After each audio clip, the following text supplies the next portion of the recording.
Clínica Bairro Pité resisto bebê Morris e a clínica refere durante fulan tolo nelarang hamutuk nain 50 racing walu composto husimane tolnolo racing rua no feto rua nolo racing nem.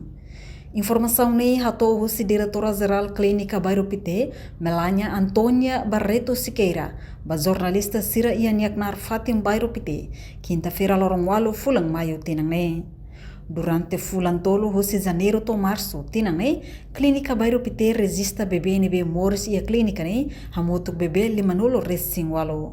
Nebe mamãe ou telecomunidade se nebe mamãe halo atendimento e a Clínica Bairro Pité lá no estilo e a maternidade nian e a tinan 2025 husi fulan janeiro até março né a mihene hamutuk resista atusia walu nolo racing ida ne husi kaju be baina ni senduanya ANC ne até husi janeiro até março 2025 bebê ne bema atusia ne feto hamutuk ruanolo racing ne mane hamutuk tololo racing doa.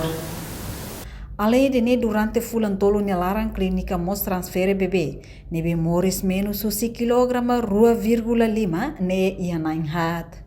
Husi fulan janeiro ia bebê rua, fevereiro ia nain rua, enquanto ia fulan março la ia. No durante fulan tolo nelarang Clínica Bairro Pité la resista mortalidade inang ho bebê. Reportagem Marquita da Silva, Televisão Timor Pos. Janela informação ba emohoto. Atua tem informação atual dia kliu. Kita haluha, haneham botão subscribe, like. Halo comentário no Fahia Tutang ba media sosial hotu.